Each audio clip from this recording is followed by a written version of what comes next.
বন্ধুরা, চলে এসেছি দুপুরে রান্না নিয়ে। দেখো, এগুলো হচ্ছে ওলের ডাঁটা, এটা আজকে রান্না করব।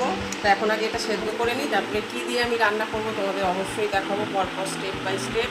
তা আগে এটাকে এখন সেদ্ধ করবো। বন্ধুরা, তখন তো দেখালাম ওলের ডাঁটা সেদ্ধ। এবারে দেখো তেলে ফোড়ন দেবো, শুকনো লঙ্কা দুটো, আর একটু পাঁচফোড়ন, আর একটু কালো জিরে। এই ফোড়নে এবার দিয়ে দেবো আলু আর কাঁঠালের দানা।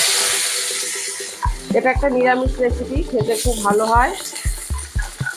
এটা আরো অনেক কিছু দেওয়া যায়, ঝিঙে, পটল, কিন্তু ওইগুলো আমি দিইনি। শুধু ওই কচুর ডাঁটা আর এই আলু আর দিয়ে করবো কাঁঠালের দানা দিয়ে।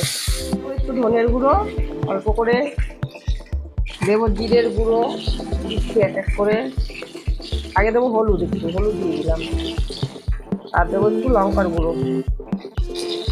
আমরা তো ঝাল কম খাই, ওই জন্য অল্প ঝাল দেবো। আর দিয়ে দেবো একটু জিরের গুঁড়ো দেবো, জিরের গুঁড়োটা অল্প দেবো, এই অল্প করে দিলাম। এবার দেবো লবণ, দিয়ে আবার একটু নেড়ে নেবো।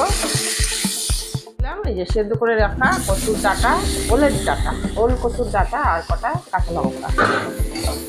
মিষ্টিটা আমি পরে দেবো, মিষ্টি অবশ্যই দেবো, আমি যেহেতু মিষ্টি খাই, মিষ্টি না দিলে আমার হবেই না। একটু নেড়ে নিই, তারপরে দেখাচ্ছি। হয়ে গেছে, এবার দিয়ে দেবো জল। এটা একটু শুকনো শুকনো হবে, ওই জন্য জল বেশি দিলাম না। আমি 10 মিনিট পরে আসছি।